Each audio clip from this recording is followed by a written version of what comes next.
Alright, I'm gonna end this one and see if it works.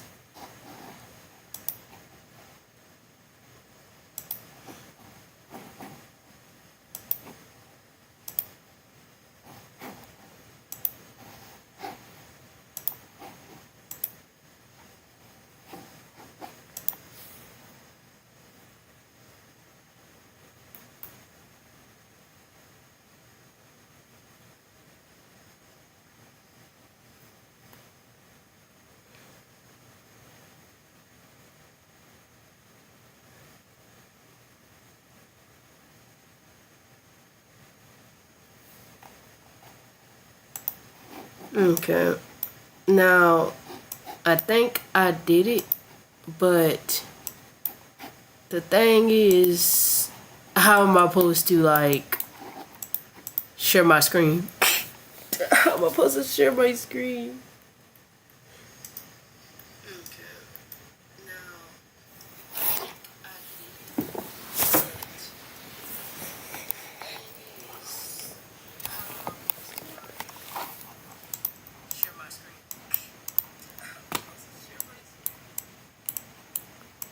And how do I move this?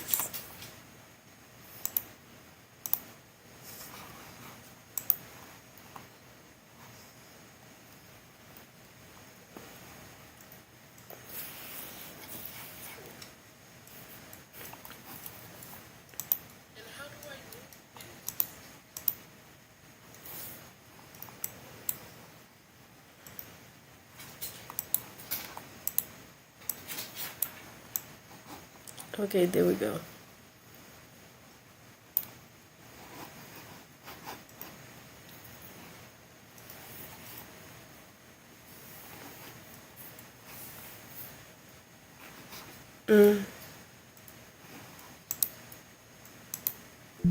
Settings. Okay, so general. Okay, so.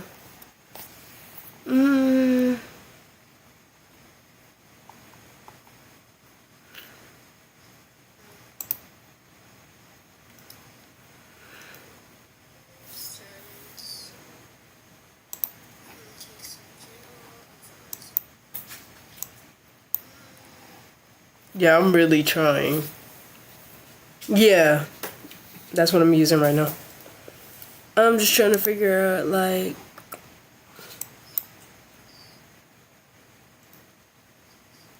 trying to figure out how to share my screen. Okay.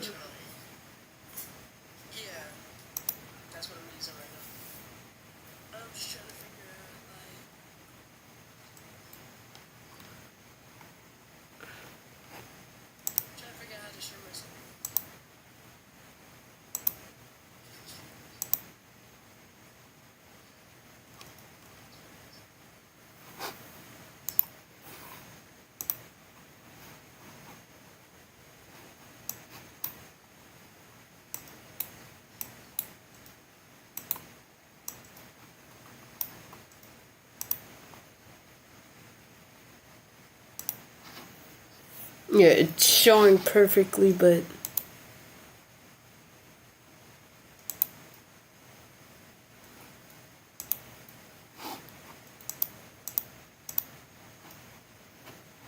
okay.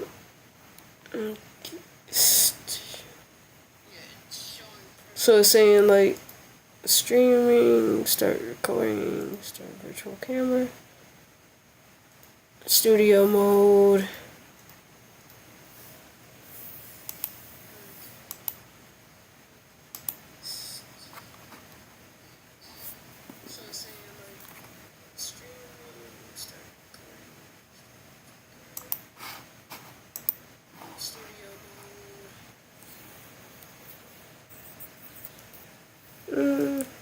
It's just showing pitch black for y'all.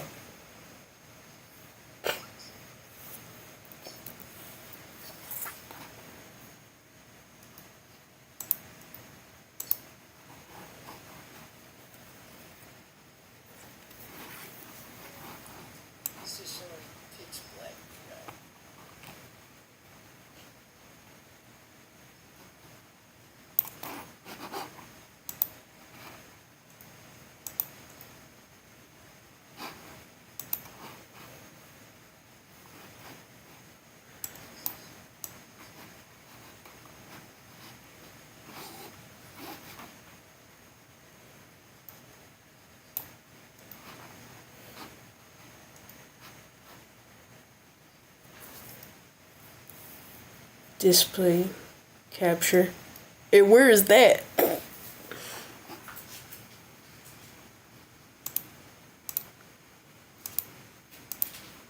True, I don't know where that is. I'm trying. I'm trying to learn.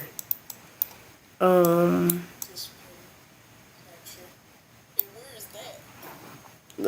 trying to find it.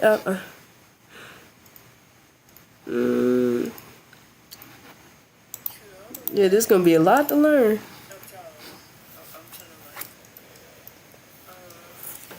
Let me see.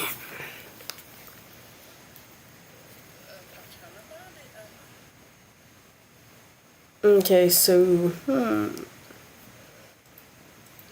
because it's showing me like everything, but it's not showing me what I want to see.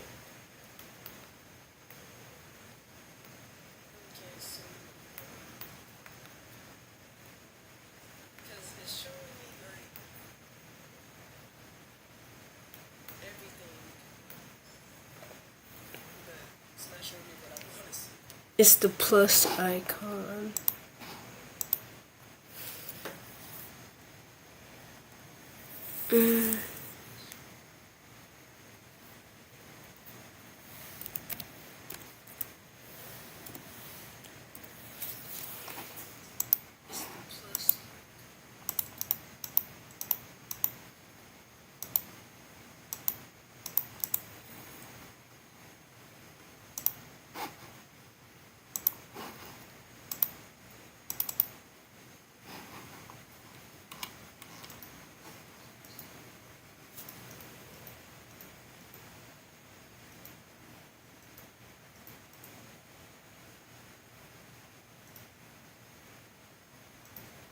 It is okay, so let me get this straight. There is a plus icon under sources. So where is that? Unless I got something covering it.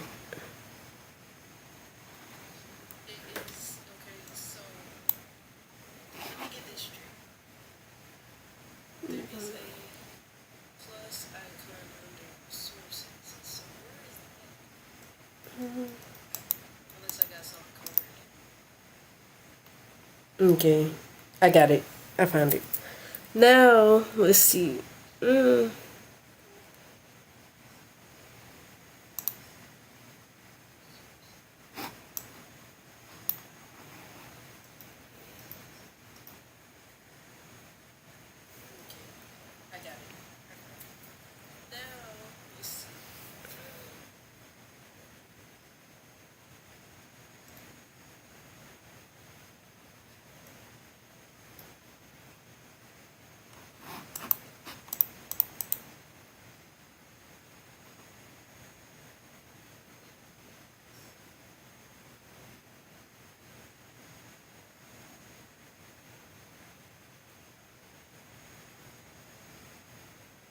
Not me actually trying to watch a YouTube video. How do I wait? Hold on. I am sending. Okay.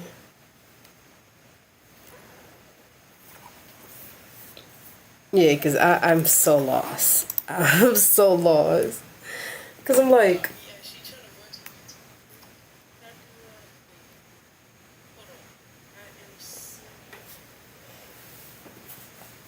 Yeah, I'm so lost.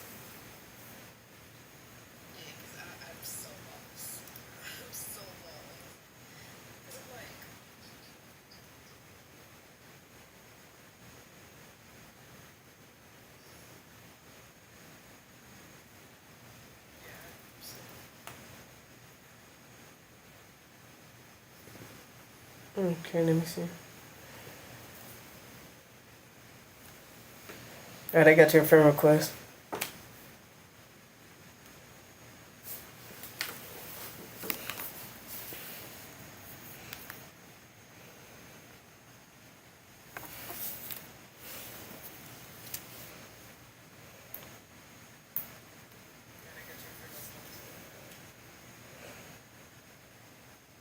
Yeah.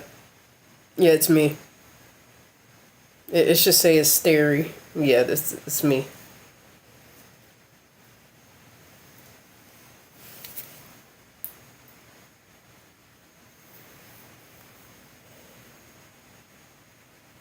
Yeah, yeah, it's me. It should say stereo. Yeah, this is me.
Crazy. Okay.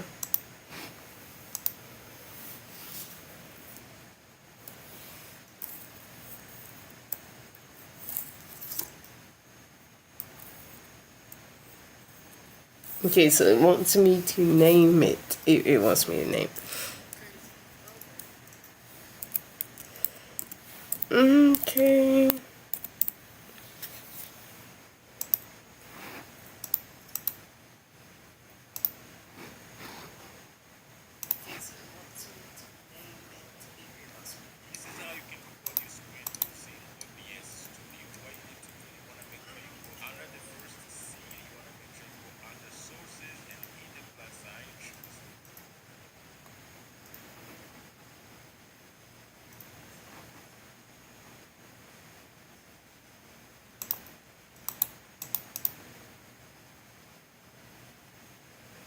Cold is this is kind of difficult, but it's alright. I can handle it.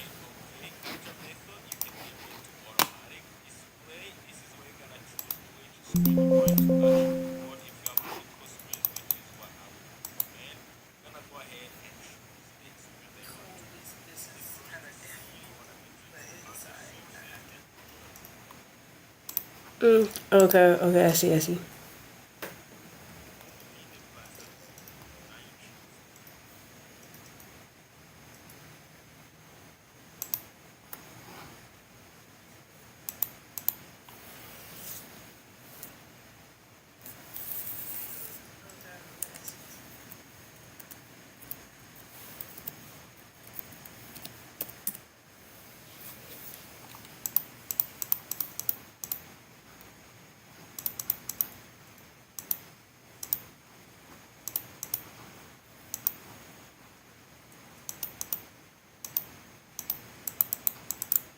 Okay, so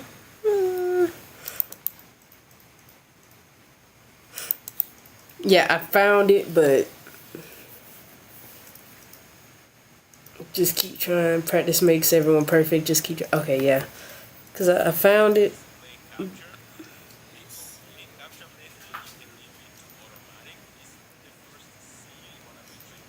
Okay, so I got that part done.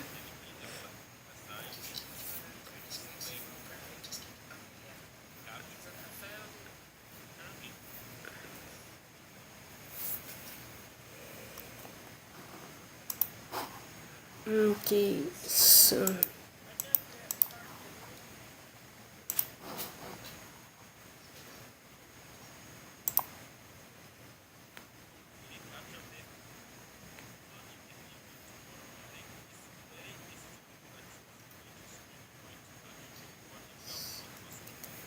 okay.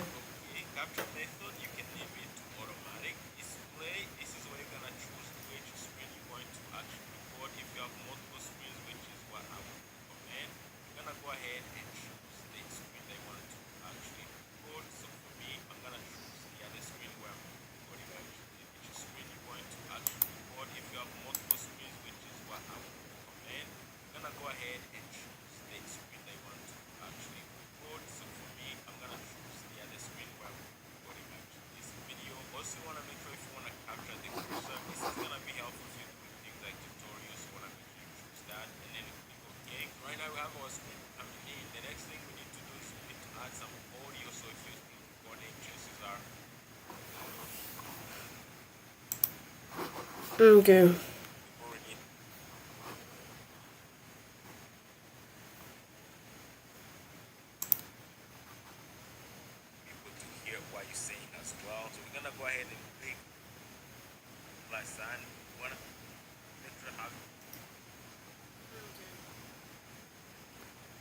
So now that I got that out the way, I need um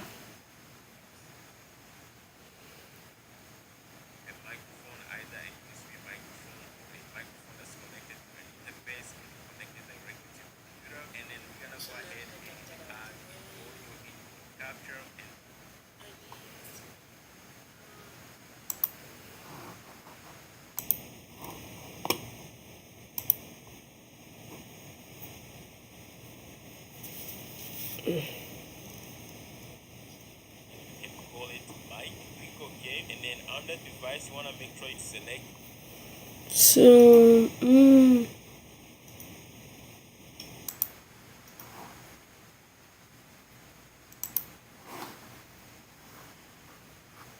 and then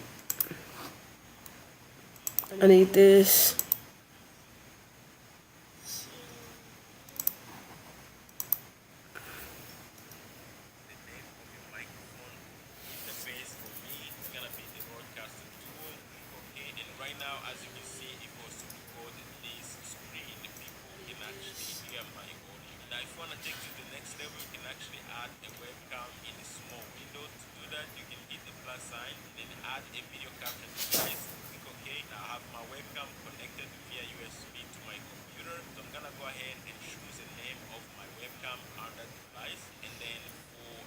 So if I ever want to turn my camera on, I got you.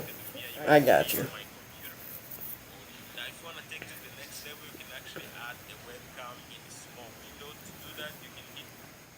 Okay, so it's working. Good job. Can you sub to my channel? Of course. Of course. I'll subscribe to your channel. Yeah. I got you. Thank you for helping me. Shoot. Biggest person to sit here and help me, by the way.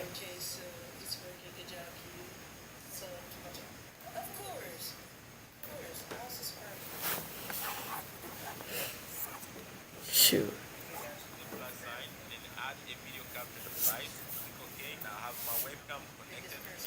But yeah. So yeah, I'm gonna just save this because why not? Anyway.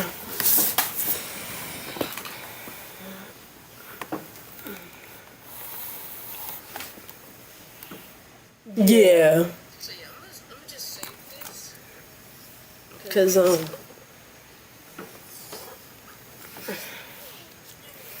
yeah, because I barely get people watch my channel, but it's fine though.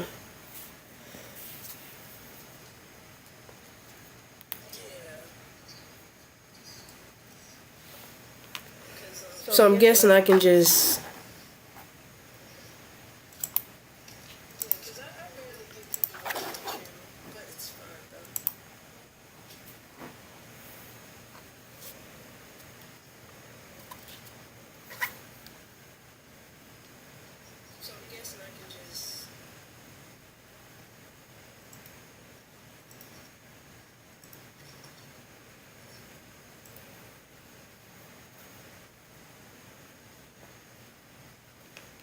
Nah, it should just be working in general. Hopefully it's not lagging no more for anybody.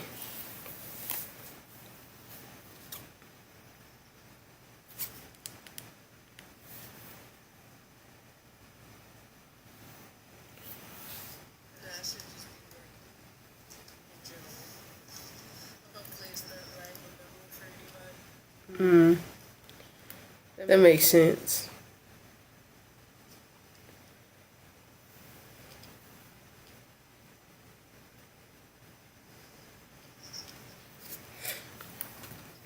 Yeah. But what else game we playing? Yeah.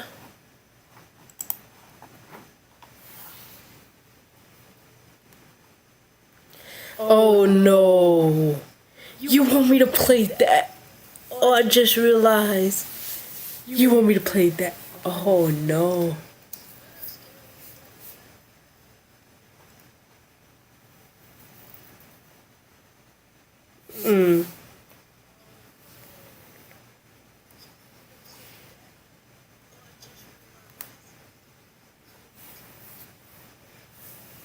I think I watched a YouTuber play that one. Oh no. Oh no, I don't think I can play that one.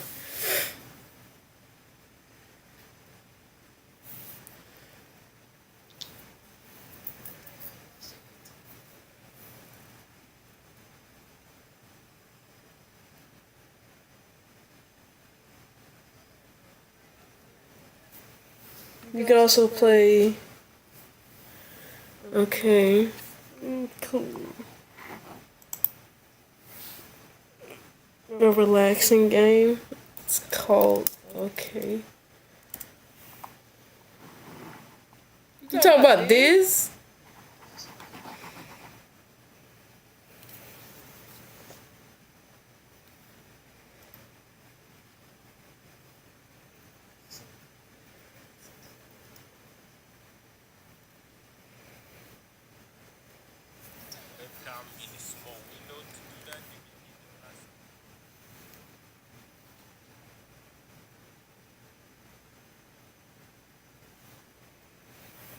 Okay, bet.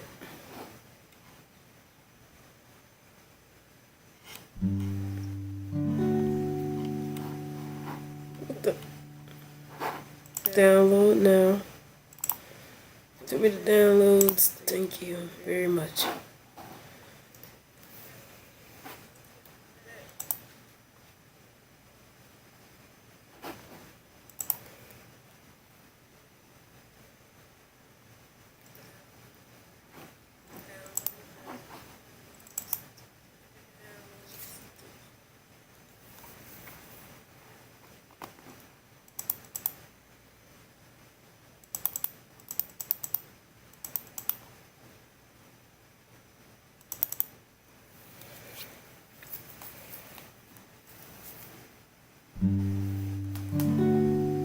So is it lagging anymore or no? I mean, it kind of looks like it's not lagging.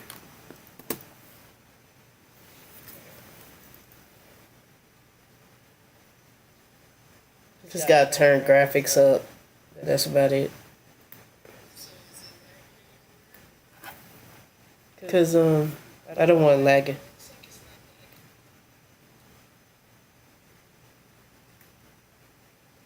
Yeah, that's actually amazing.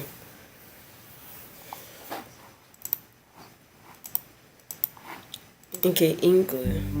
It works smooth like milk and butter. Okay, customers will talk about things they like when ordering. Well, hello. Let's see. I would like orange. I love space things. I want something sour. Okay. Customers, okay. Yeah. Go back to the bar and check your customer. Okay, on your phone. Okay, so they want something sour. Okay. Coloring purposes for Virginia. Okay.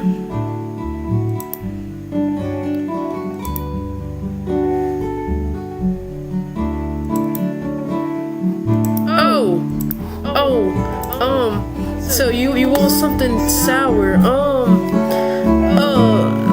my. Something orange and sour. Okay, yeah, you want this, don't you? Yeah. Okay.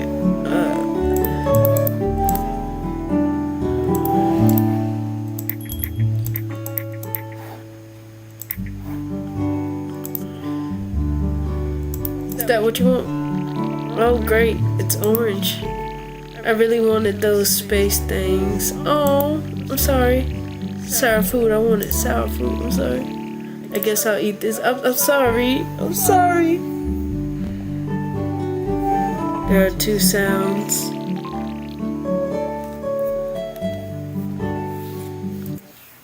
There are two sounds.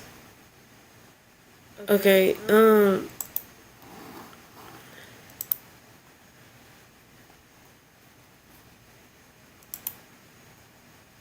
so do I have to remove one? I think I do.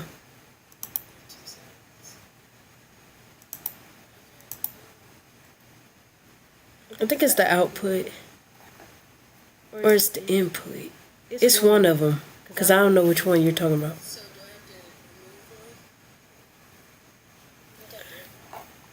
I think it's the microphone.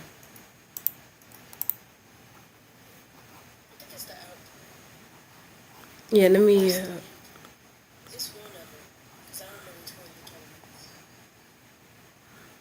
Okay, remove. Yeah.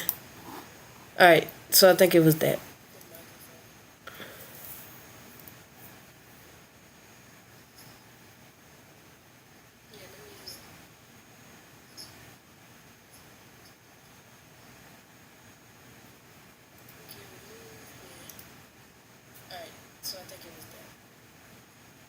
Unless I'm tripping.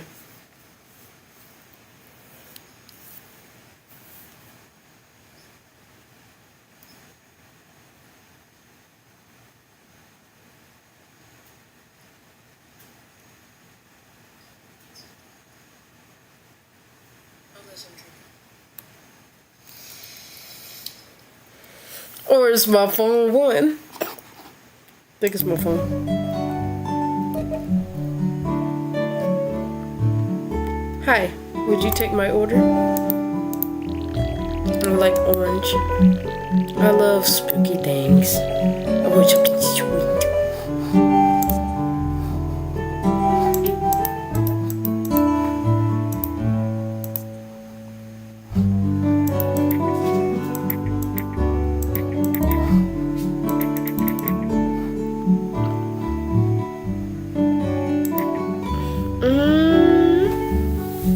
Pancakes are sweet.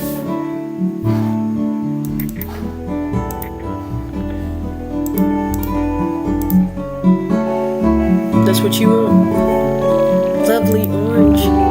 Beautiful, beautiful spooky things. I'm so happy this is sweet. Great. My, look at the time. Have a good night. I'll post a review.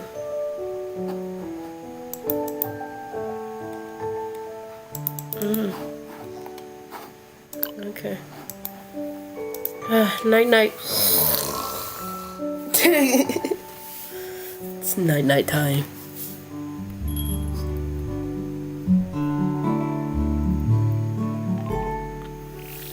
Hey you there, listen to this. Okay, what's up? I like purple. I love nature things. I want something savory.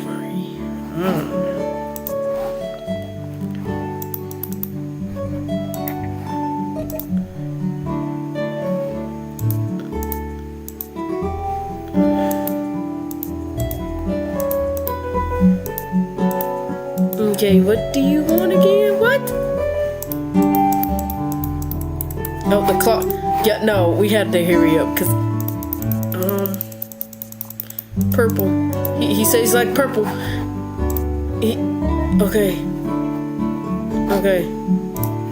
Purple. Okay. Oh. Okay.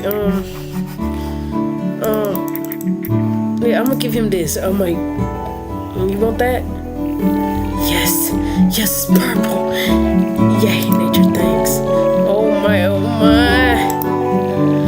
Great. Exactly what I wanted. I'll be back. Crazy. Hello, I've returned. It's late. I better get going.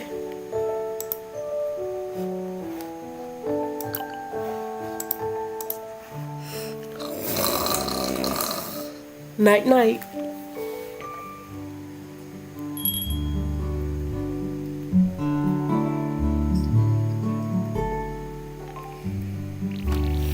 Hey there, take my order, please. Alright, what's up? I like red. Oh my god, me too. Oh, I know how to get your order. Don't worry. I like red too. I love nature things. I want something sour. Okay, bet. You like the color red. I do too. Yep. You like nature things? And then you want something sour.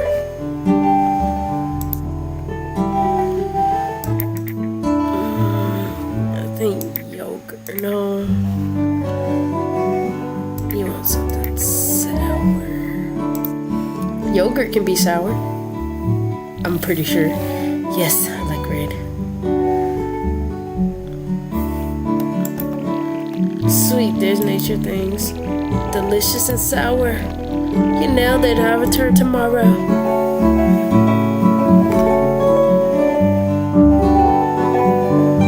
Hey. It's me. I'm back. A lot purple. Love nature things. Okay. Yeah, you. Oh, dang. Closing now, but it was my turn. Blue is actually my favorite. Second, black. Third, green. And fourth, red. Yeah, I love red. Red is my first.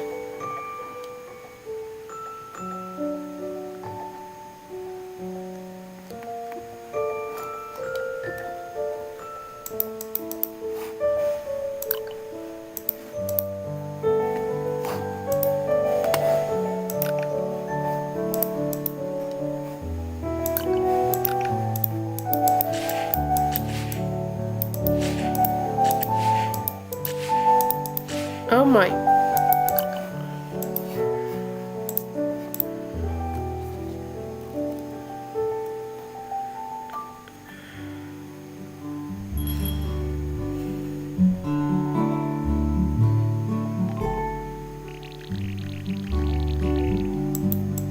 Okay. You would like orange, nature things, and something sweet. Okay. See.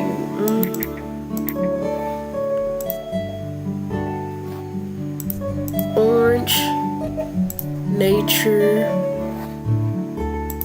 and then you want something sweet. Pancakes can be sweet, probably. Yeah, they can be sweet. Beautiful and orange. Thank you for the nature things. I'm so happy. This is sweet. I love it. Thank you.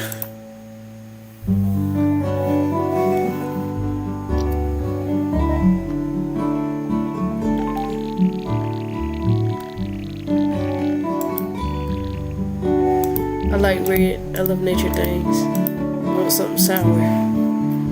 So you want red, nature things, and then you want some sour. Boom.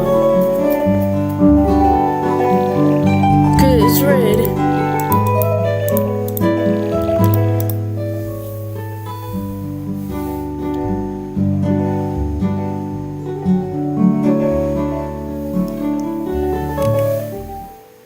Try some racing games or Angry Birds. I mean, let me see.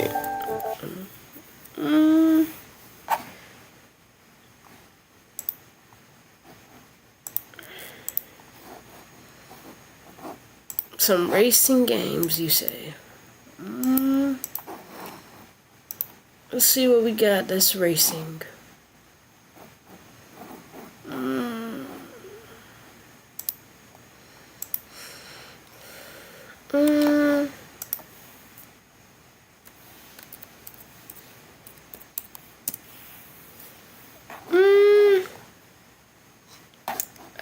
Let's see. Well, I'm gonna have to play some Roblox if we're talking about racing. Shoot.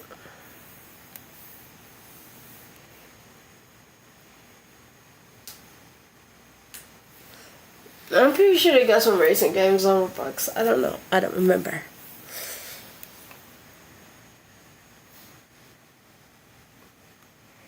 But yeah, that's what I'm gonna do when I'm bored. I'm just gonna get on live and just do whatever.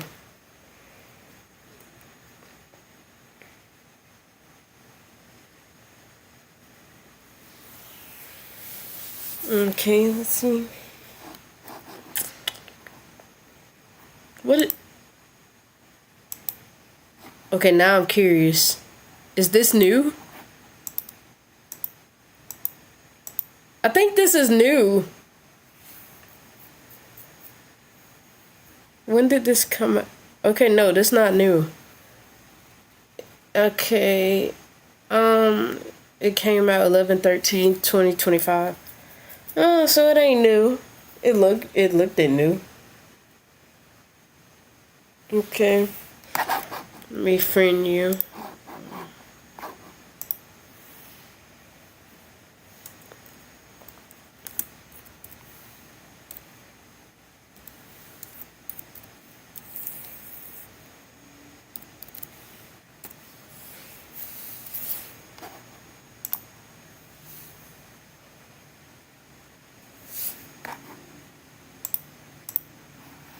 Yeah, I'm curious what this is.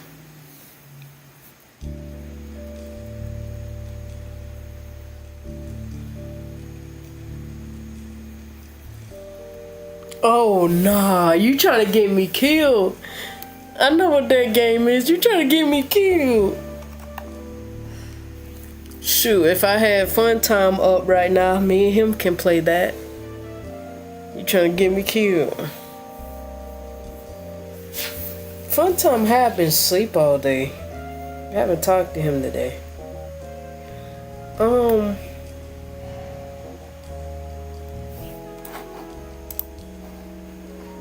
What the? See, I was gonna consider this game till I saw Freddy sitting on the toilet. I don't like that. I don't like that. It's not nice.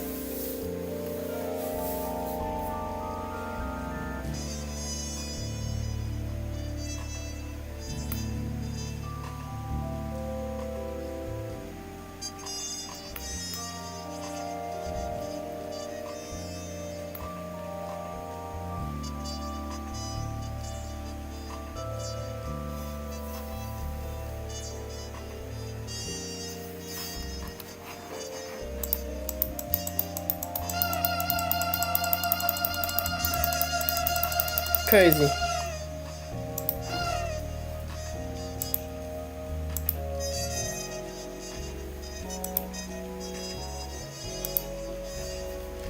What is this game?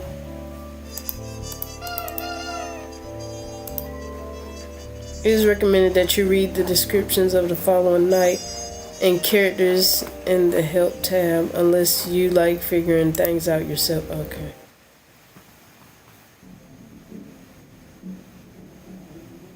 Oh, you want me to play FNAF and then do the last level?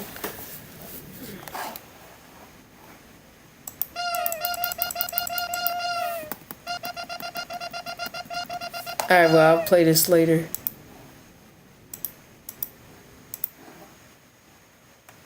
Okay. Let me see.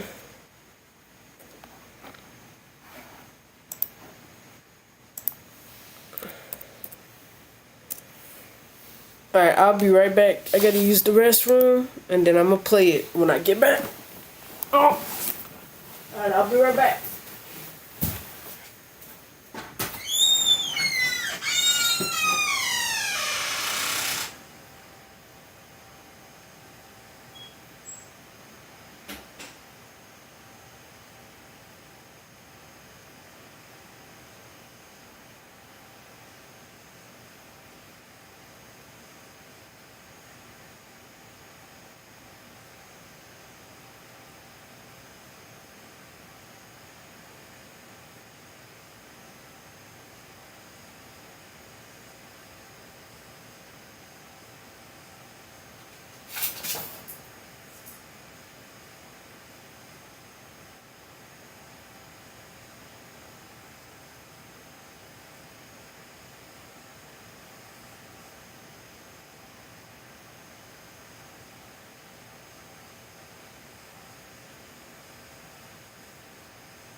Alright, I'm back.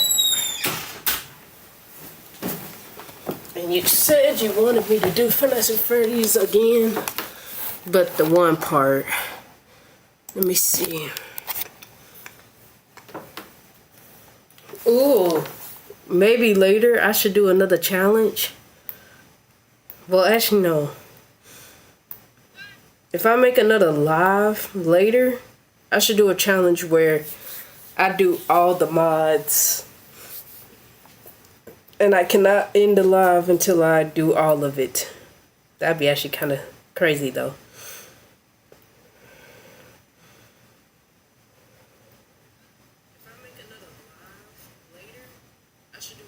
I drank some cold water. Crazy.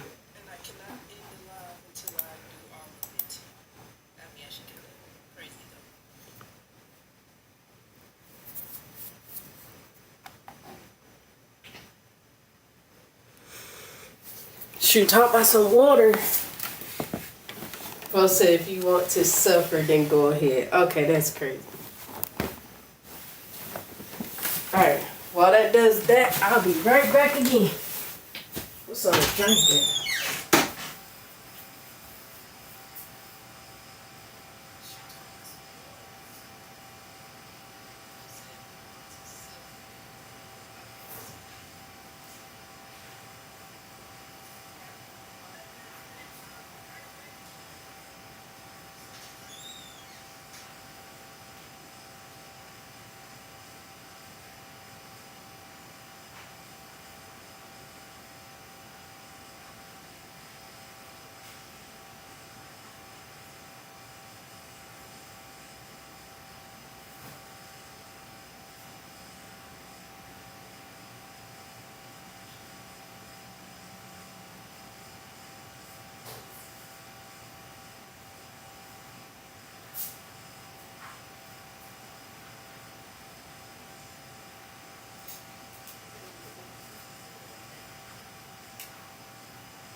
Alright. I'm back once again. Oh. Had to get me something to drink. Oh.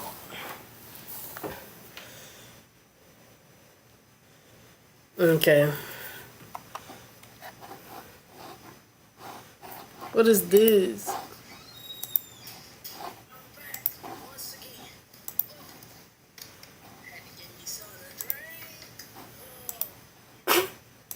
Why did I sound like that when I came back? That didn't sound right.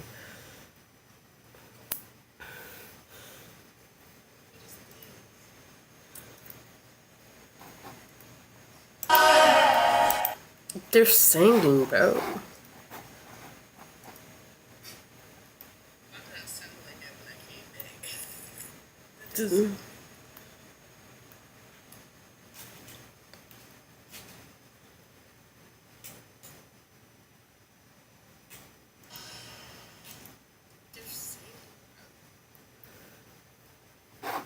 Man, nobody ain't trying to hear that singing.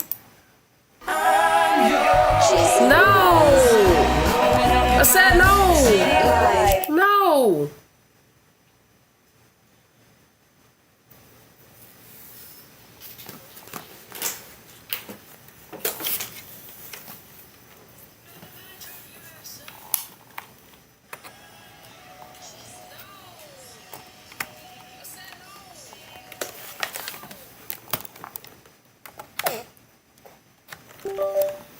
Why did I sound like that? I'm like, no! No!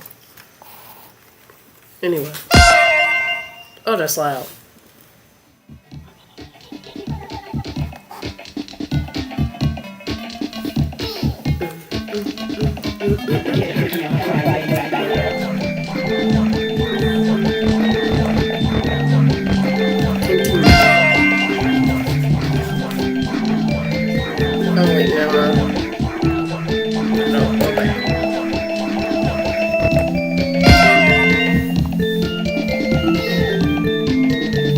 Said all the way. Oh, you want this one? What's that? I don't know what that is.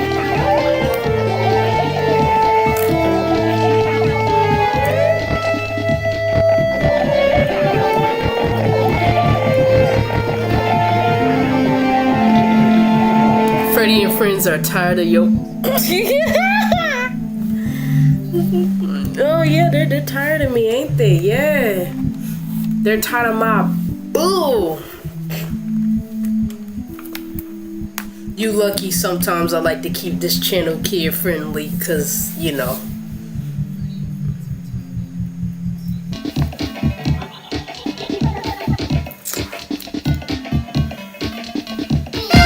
Yeah, I know you like this one, so yeah, I'm playing it.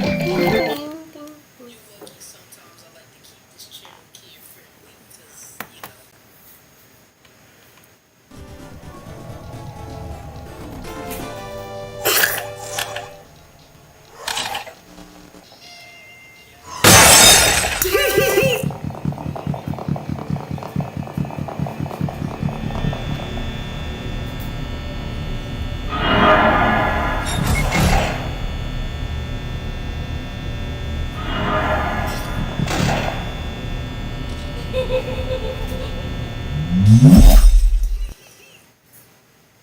two, one, go!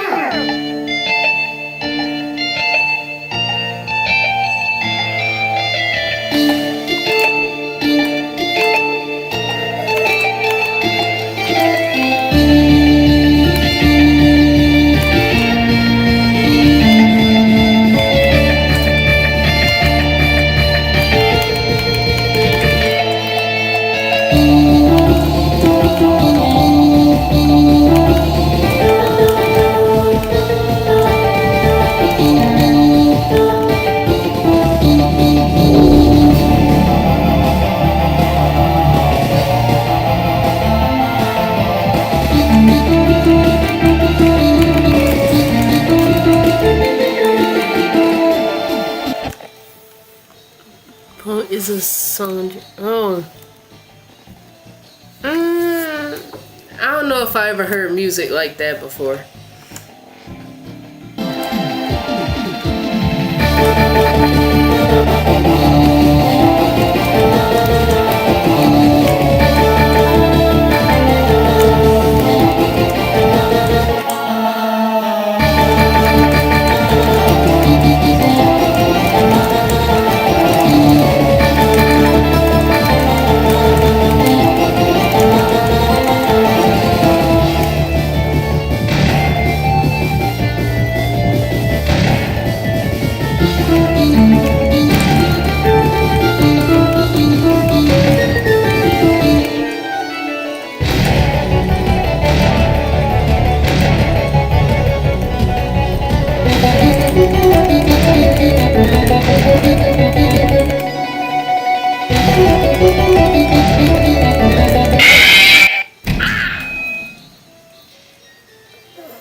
I was doing good.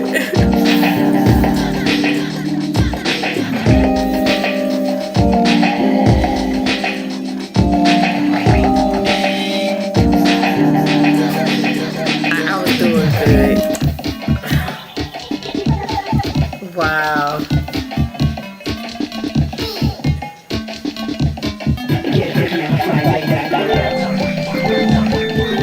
Thank God we. Thank God.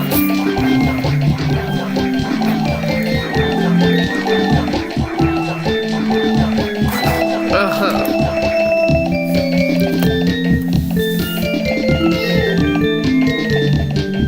But it's past your bedtime. You need to go night night.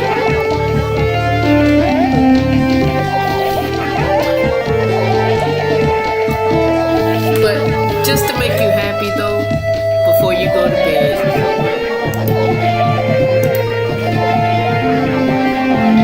hold on. Before you go to bed, hold on.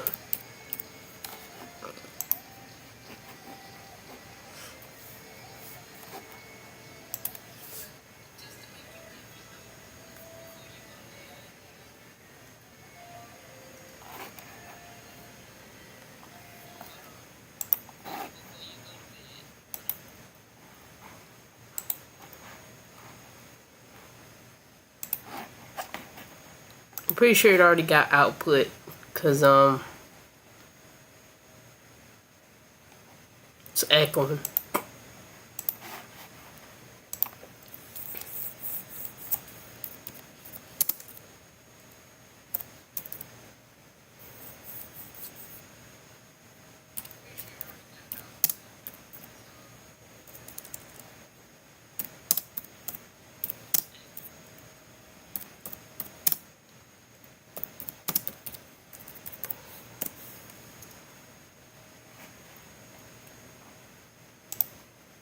$10 for a large, $10 for any 3 toppings, $10 for your choice of hut crust, only at Pizza Hut. Get Spectrum fiber-powered internet free forever when you switch and add 4 mobile phone lines. Save $1,000 on internet and mobile in your first year, guaranteed. That's the Spectrum Savings Guarantee. Switch and save $1,000.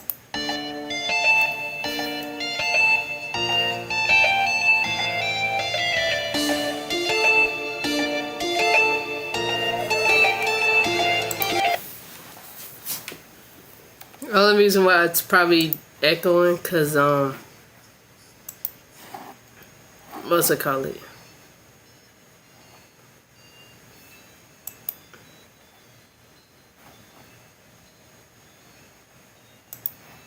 Never mind.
While this plays, I'm finna get my rapper song.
Okay.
Alright. At least let me leave my chat open.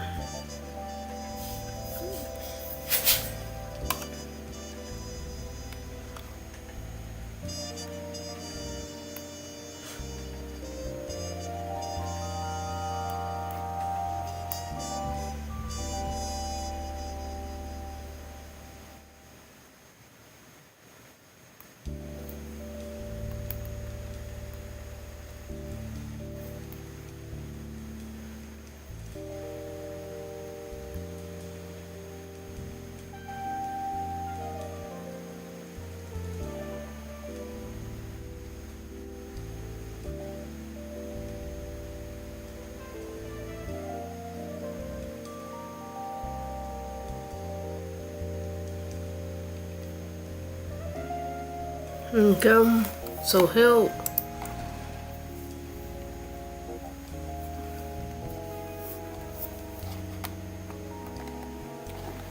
Freddy, this is a description of the following night that you have clicked or clicked on. Yes or no?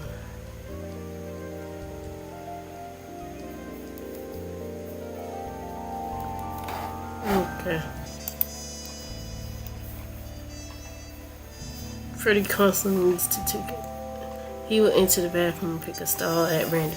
If he gets close to the stall door in front of you, switch stalls quickly before he finds you. Foxy has run out of toilet paper and is getting desperate. He will ask for toilet paper from either the most left or most right stall and reach out his hand, grab the toilet paper from the middle stall and click on his hand before he decides to use you as toilet paper. Crazy. Barney loves calling you. He will call you on your phone throughout the night. Click the decline button to get rid of him. The decline button is a little broken and you might need to click it a few times to make it work. Okay, so you gotta hide from Freddy.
Oh.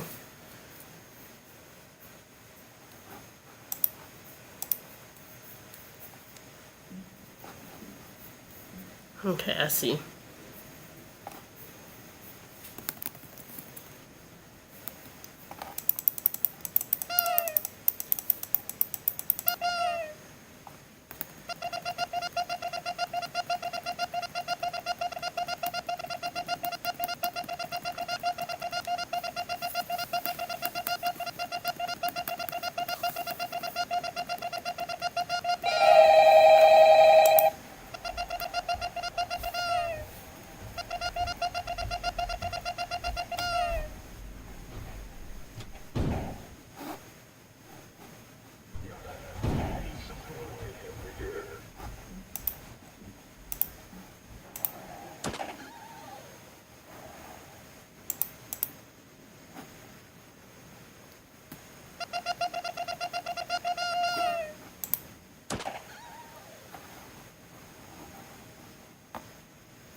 Hey, Freddy.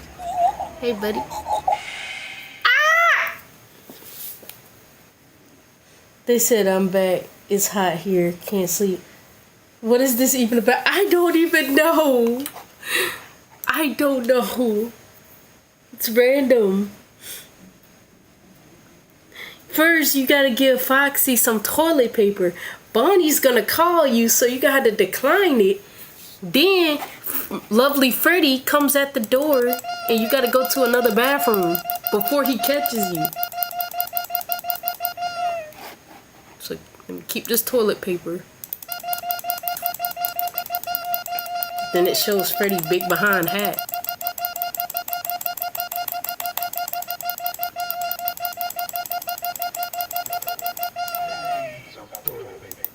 Alright, I got you, Foxy. I got you. Here you go. Stop calling me Bonnie.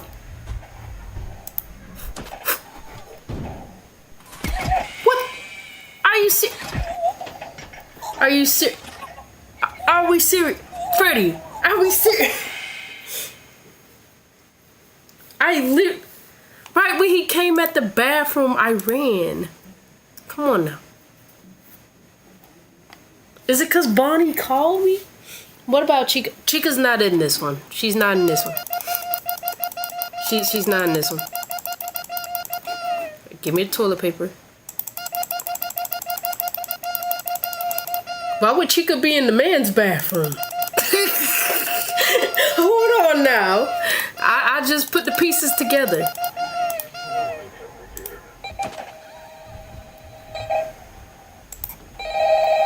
Stop calling me Bonnie.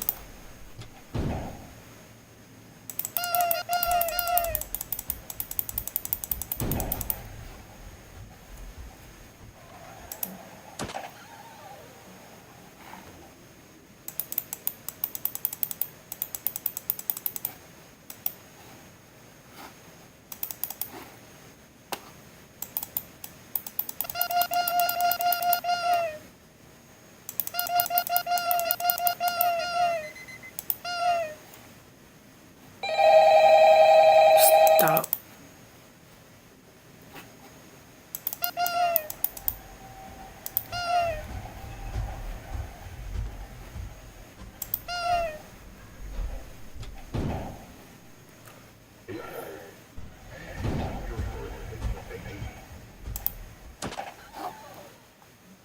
Here you go.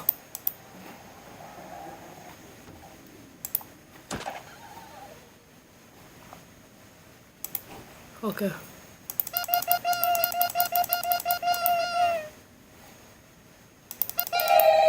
Stop, Bonnie!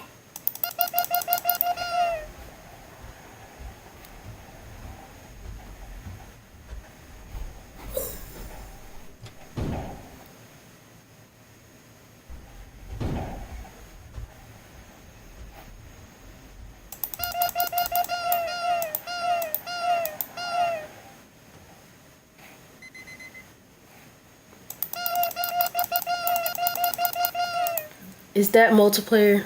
Nah, it's not multiplayer. It's just single player.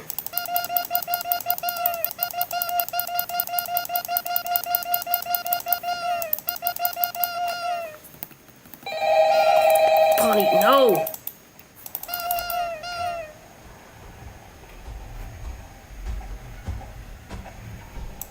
Go! Go! Physics!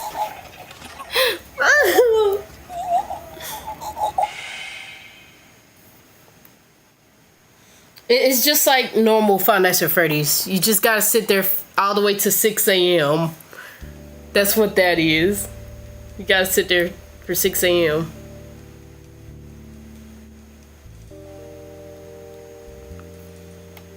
What is these physics though? I literally went to the next stall over and he killed me. Thought you're supposed to hide from him. What is this?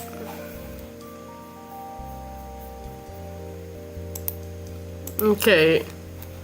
Let me get this straight. So help.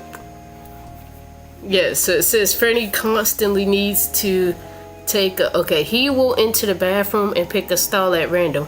If he gets close to the stall door in front of you, switch stalls quickly before he finds you.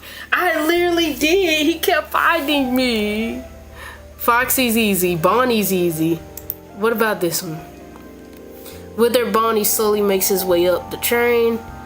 Once he's a little too close for comfort, click the button to shut the window for a short amount of time. This button takes time to recharge, so don't accidentally click too early. Wither Foxy is above the train and will either go to your left or right windows. Click the button on his side to send him away. Wither Chica has accidentally found her way onto the train tracks. After your train hits her, she smashes through the windshield. Click the yellow train horn on the right screen. Oh no. This is insane. And then this is a lot.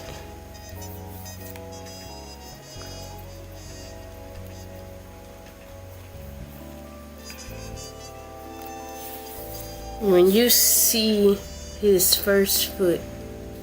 Then you gotta, oh God. Yeah, cause I'm like, huh? What are you talking about?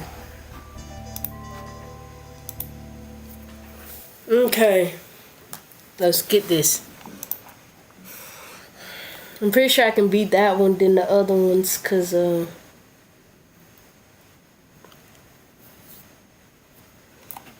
give me this tissue. Give me the tissue.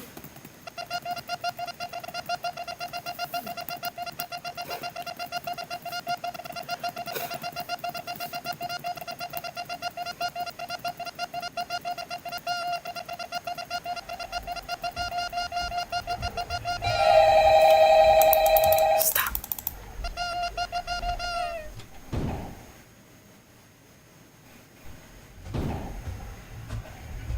Woo.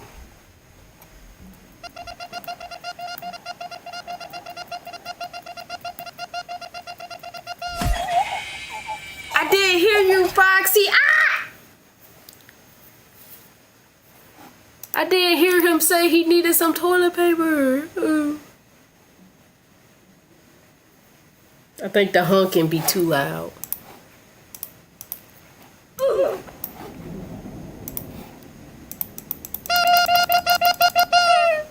Give me this.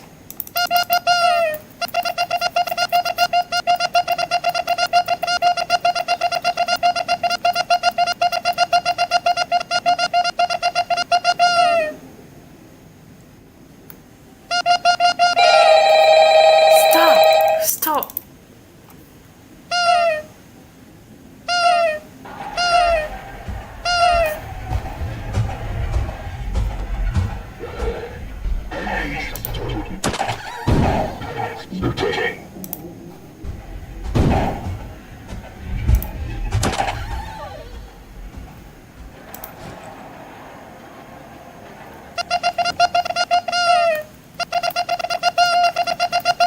Okay, bye. I'll try to go to sleep. Good night. Alright.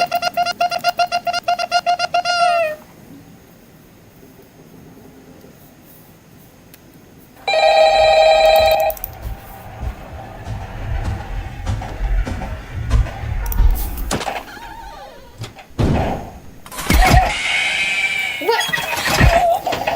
Huh? What? Freddy, are we Ah! Freddy, that's not nice. He's like, you thought you were slick.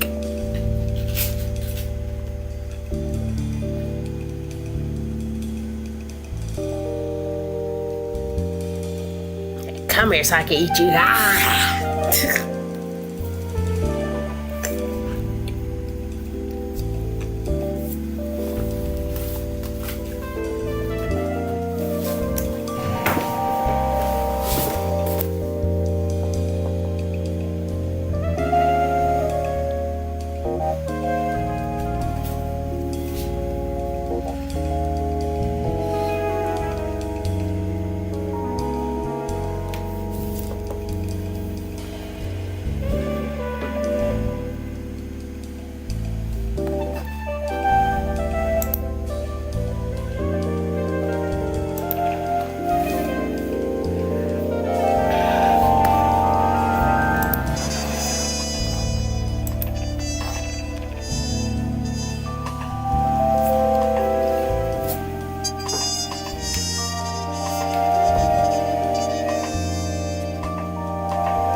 What does this game do?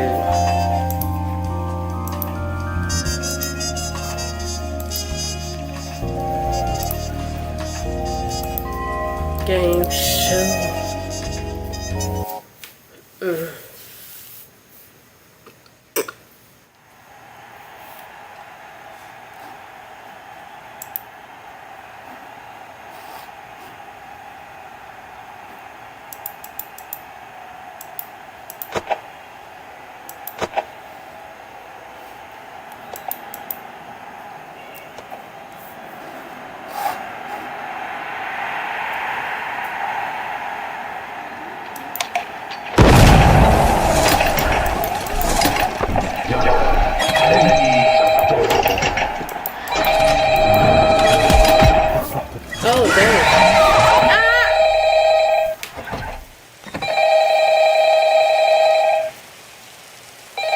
God. Crazy. Okay, what is Chica's mechanic? Cause I don't know.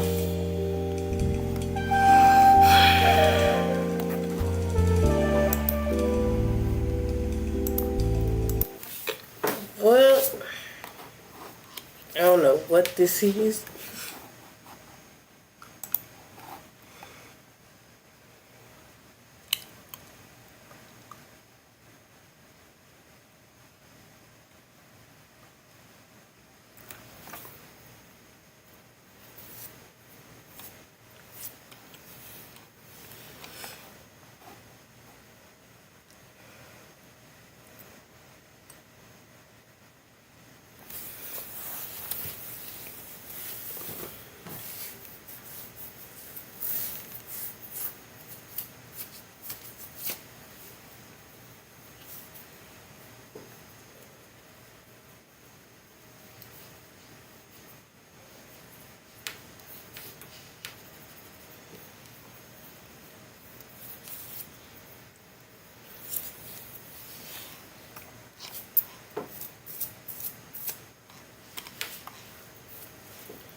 Why did I click this game?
Dang.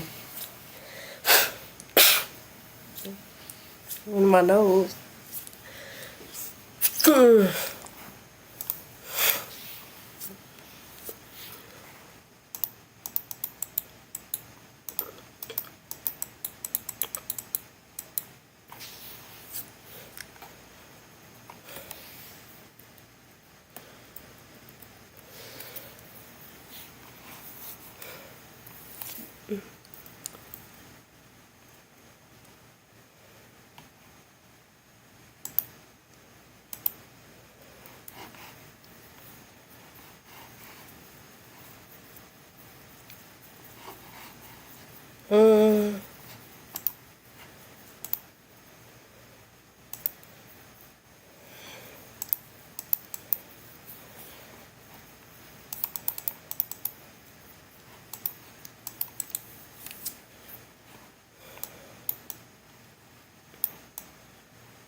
Ouch.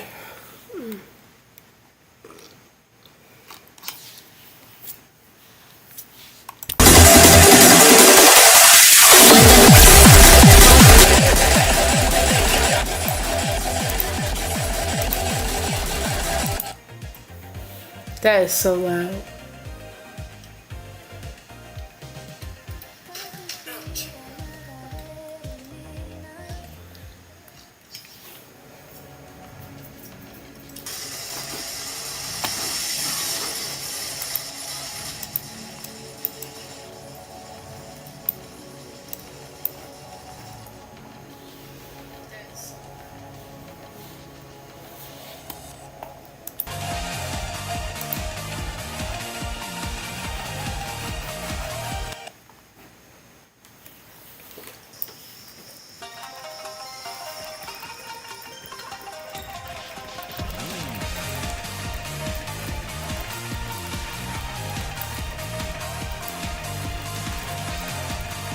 This is like Friday Night Funk in a little bit.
Okay. Got a B for that. You know, I'll take that. I'll take that.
Crazy. Ah!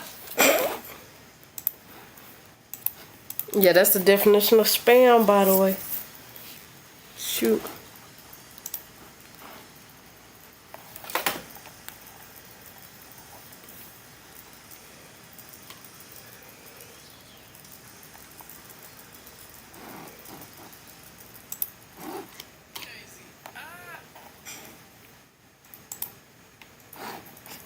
No.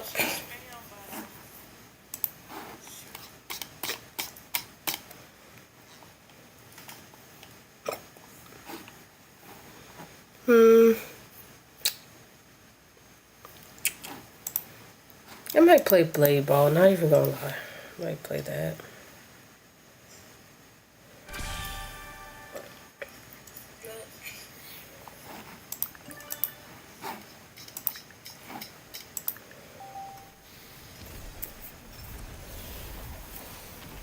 F is to block. Okay.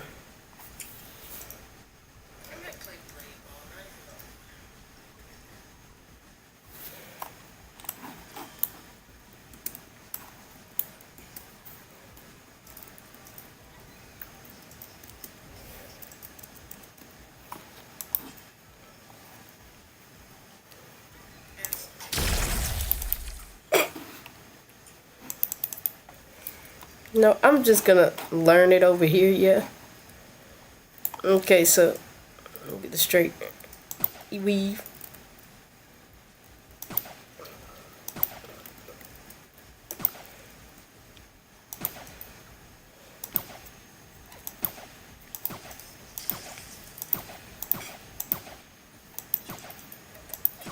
No, I'm just gonna learn it over here, yeah. Okay, so okay.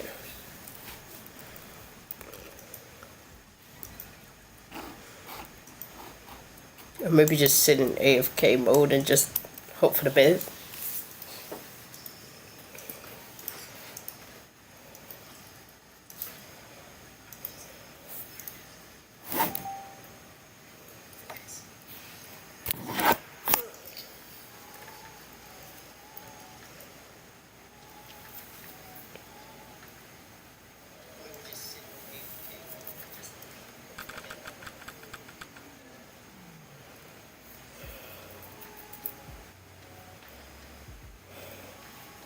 No, what this happens, I'm gonna put like a little video in the background. Cause why not? Okay,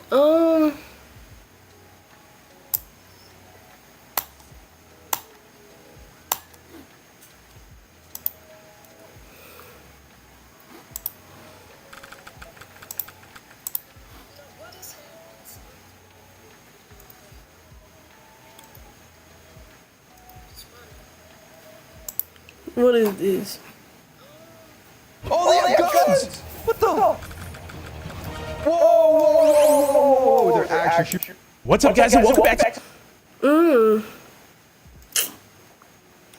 This is more Five Nights at Freddy's rewritten in '87. As you guys know, this is a FNAF 2 remake that is actually pretty horrifying. The Wither animatronics are back along with the toys, and they're scary in this game. The jump scares look pretty incredible, and the actual gameplay's been pretty fun. So we're going back in today, we're going to be hopping into Night 3 and Night 4, and trying our best to complete both of them and going from there. Now, if you guys do want to see more of this series, let me know. Leave a like on the video down below. So this video, I think I might play this, not even gonna lie. So I think I've played it before. Yeah, I already played it.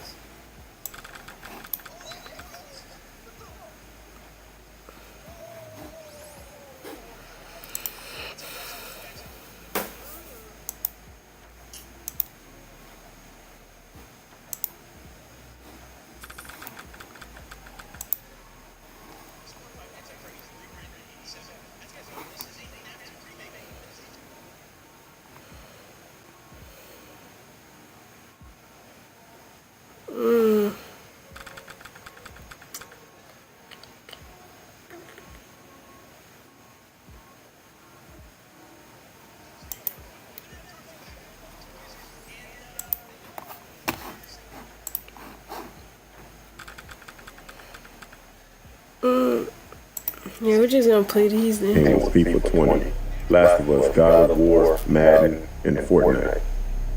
I ordered it so it would be delivered on Jeffrey's birthday to surprise him. On the morning of Jeffrey's birthday, I looked outside and saw an Amazon delivery van pull up to my house. Once he knocked at the door, I told Jeffrey to answer the door, as it was a surprise for him.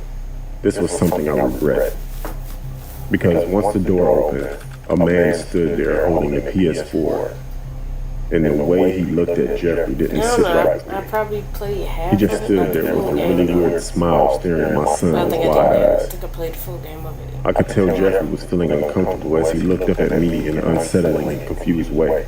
I thought the man would just hand us the PS4 and leave, but the way he was staring at me set it up in his room. The following Monday, I picked Jeffrey up from school and asked him how his day was. He told me the usual stuff he always says, what he learned, what lessons he had. But one of the things he said scared me. He told me during one of his breaks when they had recess, it was a man. He had got his attention through a fence that was hidden by some bushes in the field where the children spend their break times. I asked Jeffrey what the man said to him. He told me the man was being friendly, asking him where his friends were, when the school let out, and even if he wanted to go to his house afterwards. I asked if he knew this man, and if he had seen him before. He said, yeah. It was the man who delivered his PlayStation on his birthday. And not only that, he saw the man walking around outside watching our house from across the street. I asked Jeffrey when the man was outside our house. He told me in the evening over the weekend. He would look outside his bedroom window and see the man standing there across the street waving at him, smiling. I straight away called the school and warned them about the man hanging around school. I also told the delivery service and the police. I told them what my son had told me. The next 2 days, I kept Jeffrey home from school. I was so paranoid and worried I didn't want to let him out of my sight. That following Wednesday night, I woke up a little past midnight. I hadn't been sleeping well. I went to check on Jeffrey and then went downstairs to pour myself a glass of water. I then jumped out of my skin when I saw a black figure outside the back door and saw that the figure had tried the back door handle, but it was locked. I looked out the window trying to see who it was, but there was no one there. Then across the road, I saw a car started and took off down the street. I called the police telling them someone had tried to enter my house. I got no sleep that night, and I'm still having trouble sleeping. This all took place about 2 weeks ago, and we haven't had any incidents since, but I'm still paranoid and frightened that this isn't over.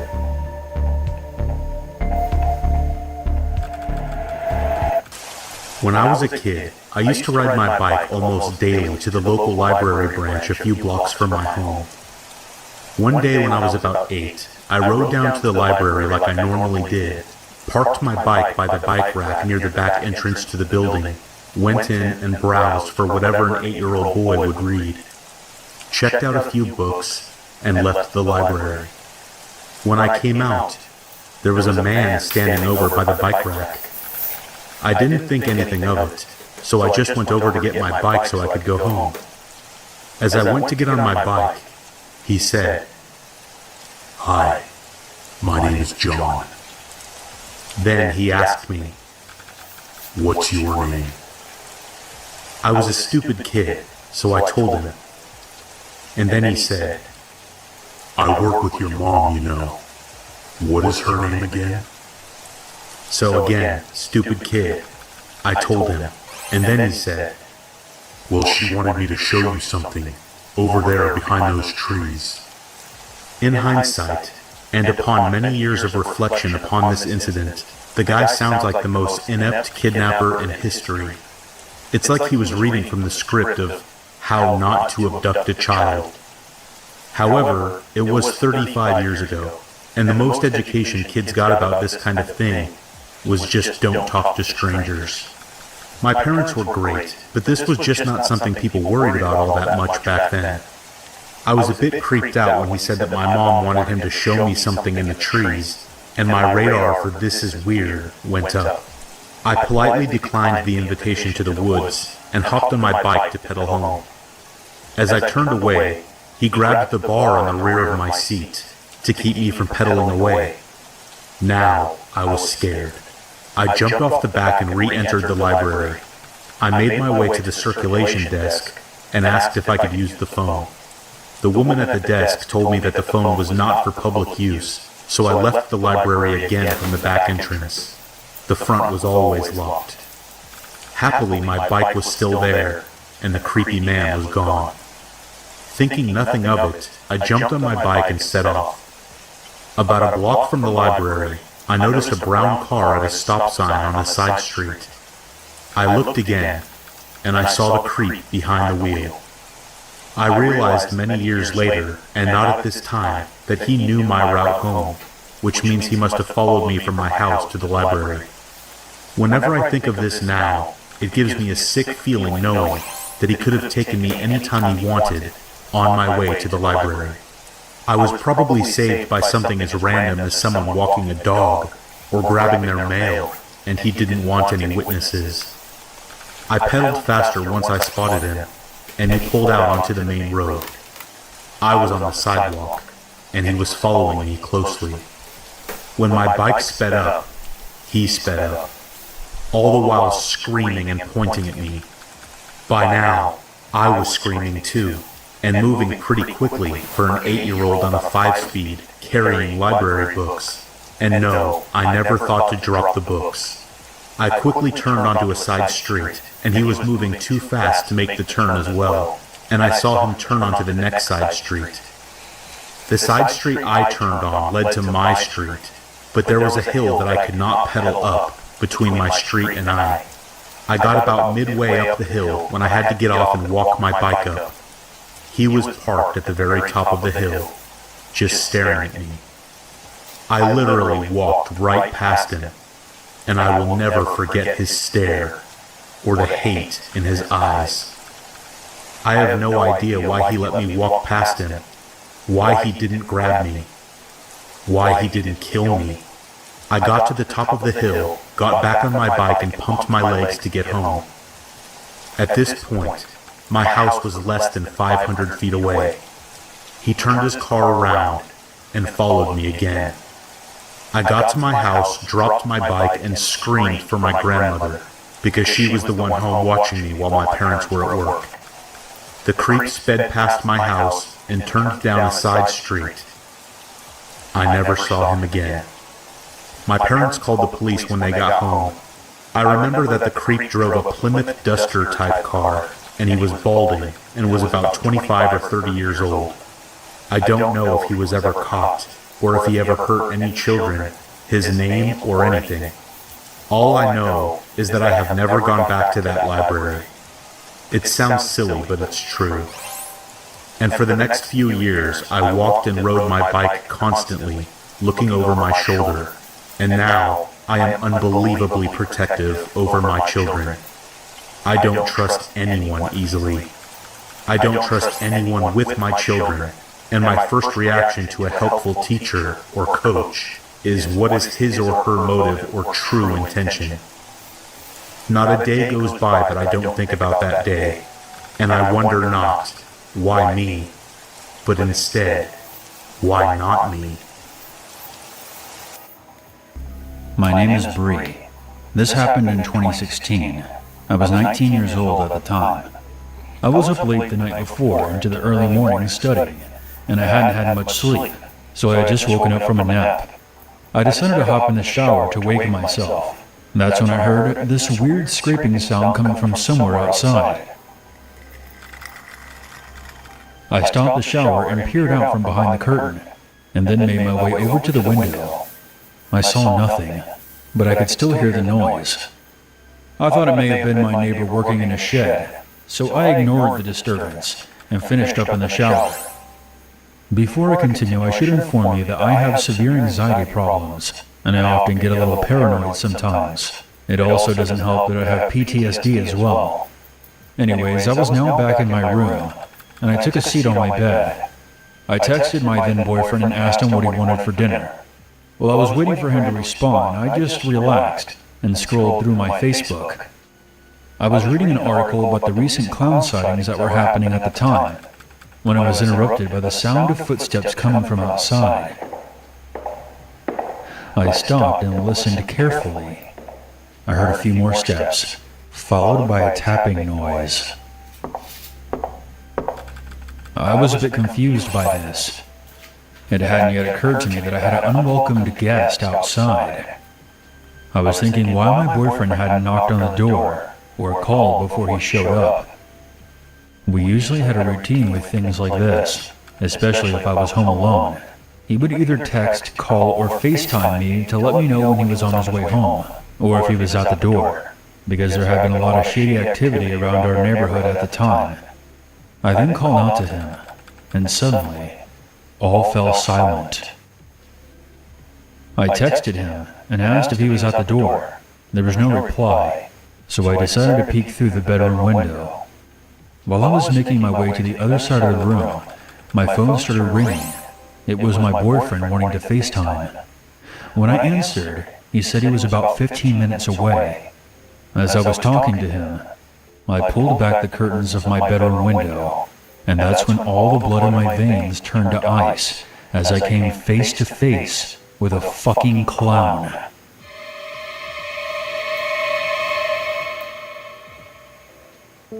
I know I wasn't hallucinating. An actual clown was looking at me through the window, smiling. After my initial shock, I actually started to laugh, thinking that this had to be some kind of prank my boyfriend was pulling on me. So I played along, pretending to be terrified, and whispered into the phone, "Very funny, asshole. Love the whole scary clown thing." I chuckled and rolled my eyes. My boyfriend was confused, and I explained to him about the clown at the window, and said that he and his friend did a good job scaring the piss out of me. He seemed confused, saying that all of his friends were hanging out at the pub, and that he was not a part of any plan to prank me. Upon hearing this, I felt my stomach in my throat as I looked back at the clown, who was still just outside my window. He reached into his costume and pulled out a very real-looking butcher's knife. By this point, I wasn't sure what was going on, so I grabbed my baseball bat. My boyfriend told me that he was now only a few minutes away. He shouted at me to stay inside and to lock all the doors and windows. I quickly closed the curtains and went into the lounge. It wasn't long before I heard a loud pounding on the front door. Suddenly, I heard a creepy voice coming from the other side. "Let me in, child." I didn't respond to the voice. I just stood perfectly still, waiting for the next move.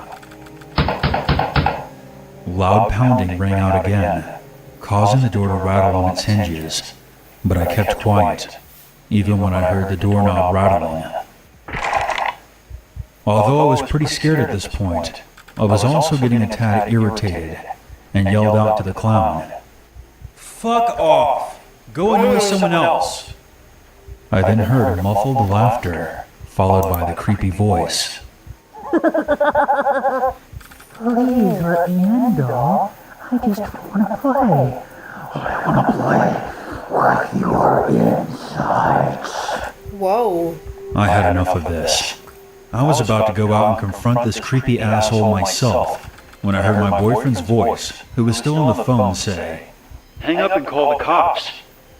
After some consideration, I thought that maybe confronting the creepy clown outside with a butcher's knife was not the correct course of action.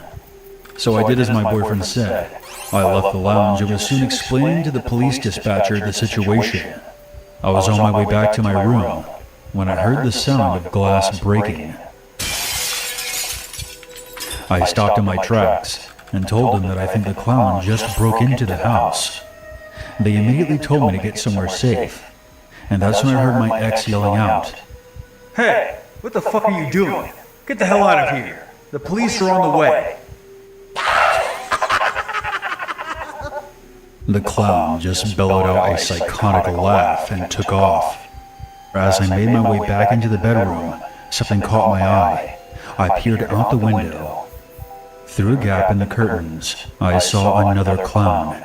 He appeared to be holding some kind of saw blade in his hand. I went to move, but I was like a deer caught in the headlights. I couldn't move or scream. Fear then overcame me, as I realized my boyfriend was now out there with 2 creepy clowns. I screamed into the phone, "There's another clown outside my bedroom. Please hurry." After a few moments, I was relieved when I heard my boyfriend at the back door. I quickly let him inside. We then held each other tightly until the police arrived. After taking our statements, the police discovered a rusted hacksaw and an axe lying on the ground outside of my bedroom window. There were red marks all over them. Of course, the creepy clowns that had turned my night into a freak show were nowhere to be found. After that night, I struggled to fall asleep. I often think to myself, what would have happened to me if I had been stupid enough to open that door? Were they just a couple of thrill seekers looking to frighten a girl who was all alone?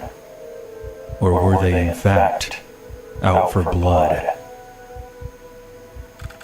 My grandparents had passed away within a few months of each other, leaving their house empty. There was talk of renting it out initially, but because of its poor state of disrepair, the family decided against it. No consensus about what to do with it could be arrived at, therefore it would be left to decay for another decade or more before I would stumble upon it. My aunt and I were going through my mother's things and discovered an old family photo album. Mom had gone off on one of her journeys, and no one was sure if she'd ever return. Her and I had been having an on and off relationship for years, so there was a lot about the family I didn't know. I came across a picture of her and I when I was just a baby, but I didn't recognize the house we were standing in front of. I inquired, and my aunt told me about the old Wheeler family house that had once belonged to her parents. No one had been there in over a decade, and she wasn't even sure if it was still standing. So, after half an hour of badgering, she agreed to take me out to see it. That following morning, we headed out of town through 30 miles of cornfields until we came to a turnoff that led down a long, weedy gravel road. As we crested the hill, I was taken aback. The house I saw before me, despite being run down, was still breathtaking. In its prime, it must have been the finest home in the county. My aunt pulled up within a few yards of it and we got out. From what I could see, nobody but the occasional mowing company had been there a very long time. I couldn't help but be in awe of the place. The vibrant pink and blue paint had long faded from its soaring towers, and the massive porch was beginning to sag in a few places. Before I entered, I wanted to take in every bit of the wonderful facade as I could. Around the back was the remnants of the old horseshoe pit and, what I was told, my grandfather's Ford pickup. Although the big house had long seen its best days, I knew I hadn't seen anything that could have compared. Maybe one of those beautiful Victorian mansions in San Francisco. Even those would be dwarfed in comparison to this. When I was ready, we climbed the concrete steps and entered through the back entrance. From the moment we cracked the door, we were overwhelmed by a hideous smell coming from inside. We assumed it was a normal part of having a house sealed for so long and continued with our search. Everything appeared as if it had been left where it was on my grandmother's last day, almost like a time capsule or museum. The lights were even still working. Only later did I discover that my mother had been paying the bills all these years, in hopes someone would return and live there someday. Walking from room to room and seeing all the beautiful antique furnishings, I couldn't stop wondering why I had never been told about the house.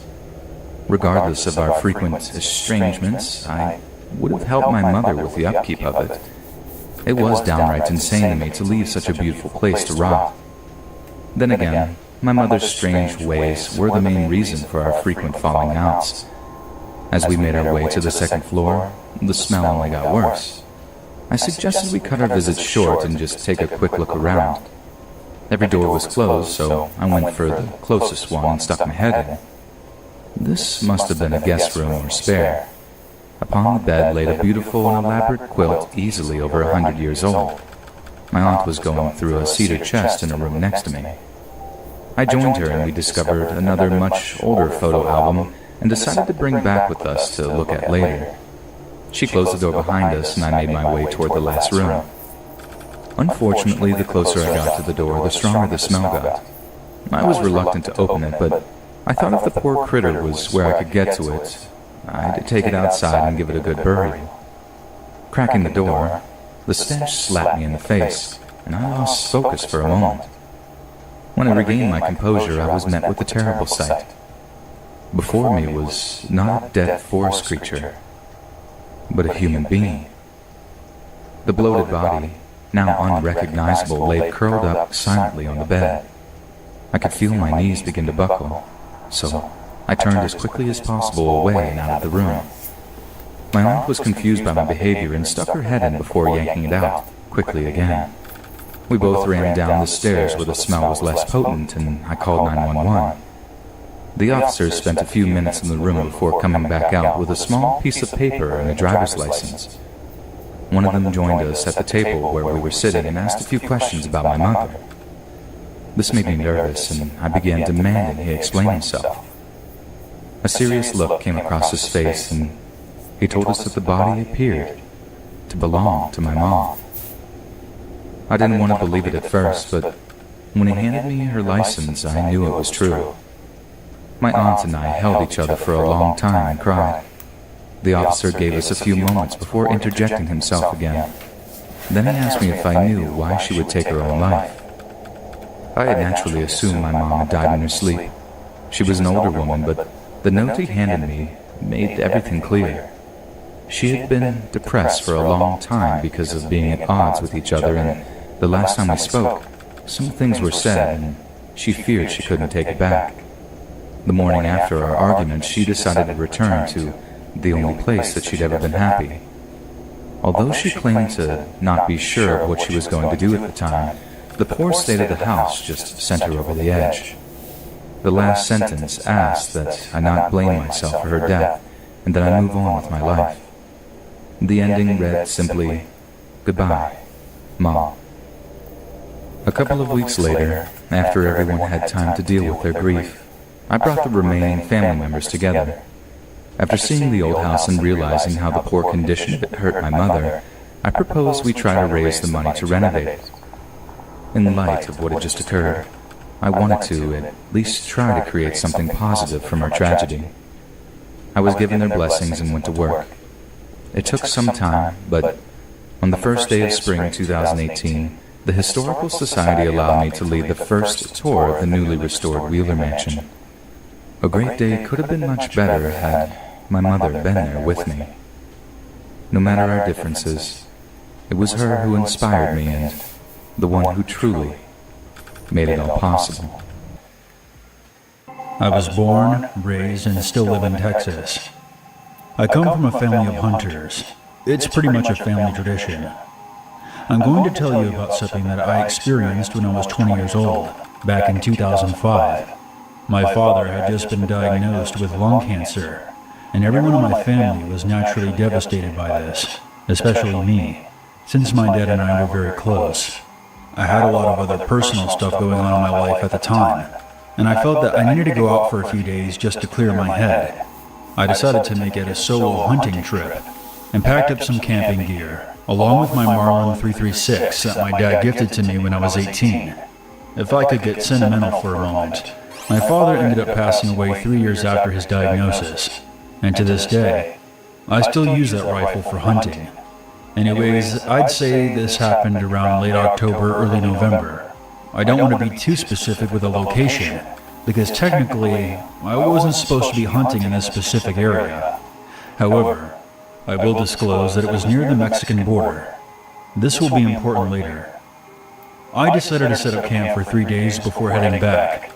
I had been hunting on this land before with some friends of mine, and I knew the precautions to take not to be spotted by the game warden. I'm sure if there's any other hunters listening to this broadcast, they'll be more than happy to tell you that we often wipe our asses with the rule book. Before anyone judges me too harshly, or the practice of hunting in general, I will say that I'm a very spiritual person, and I have a profound respect for Mother Nature. I don't leave trash everywhere, and every animal that I put down, I never let go to waste. I'll be the first to admit, there are hunters that give us a bad name, and me not following the rules is more of a middle finger to the government than it is to the sport of hunting. I once straight up beat the shit out of someone who was a friend of a friend for shooting a stray dog for absolutely no reason. If it's consolation to anyone, I handed him a horrible ass-whooping for that. But I digress.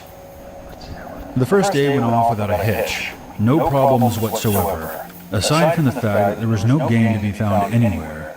So I figured that I would head further south the next day to see if my luck would improve. Other hunters knew about this restricted location and may have already cleaned out this area.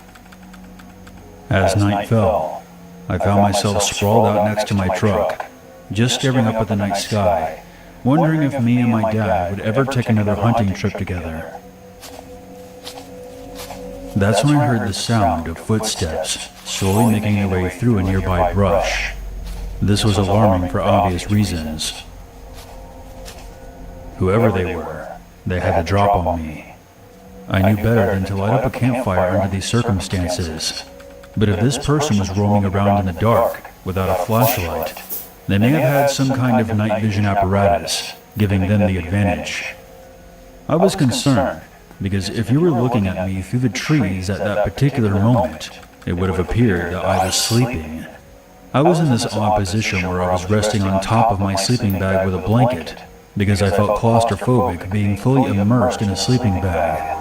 It was a good thing too, because this meant I was able to mobilize quickly, and something told me that I only had seconds to make a decision.